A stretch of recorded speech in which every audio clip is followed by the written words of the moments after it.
My shoe got stuck. That almost put me on my head. You definitely should not underestimate this trail. It's definitely not a regular through hike. That's for sure.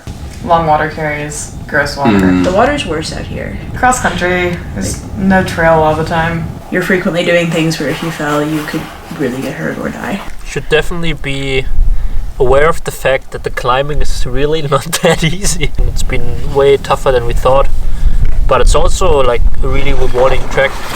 The Hayduke Trail is a rogue route as far as I know, which is only proper. The first trip we did was 20 years ago.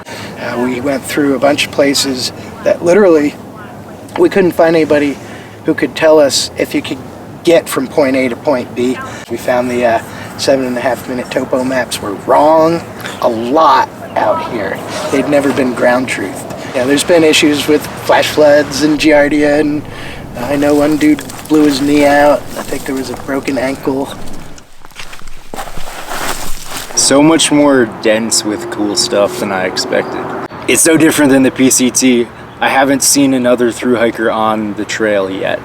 And like, don't come do it, because the best part is that you're not out here.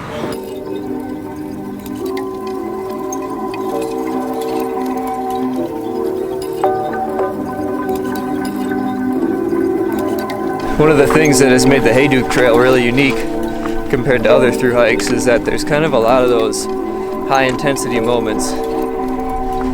They're really brief, but really important because one wrong move could mean disaster. Alright, you're almost there. Just another day on the Hayduke Trail. Climbing up this tiny little notch. Wilderness to me represents something that we love to throw around a word about in this country and have no knowledge what it really means. That's freedom. Wilderness represents freedom, where you have the freedom to do whatever the hell you want, even if it costs you your life. We just screwed up really bad.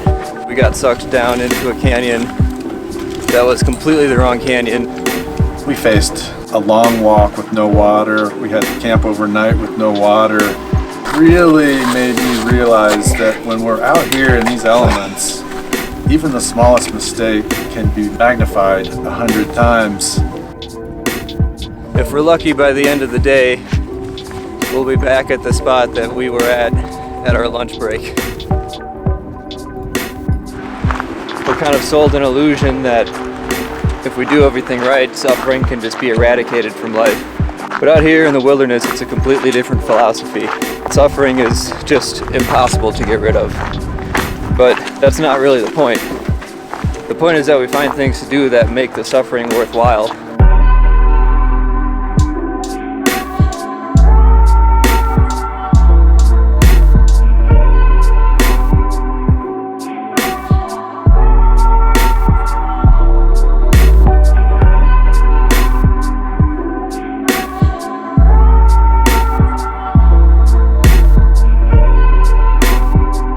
The wilderness is a tool for teaching us how to problem solve, to be resourceful and make the most out of what we have. Maybe learn things the hard way when there's an easier way.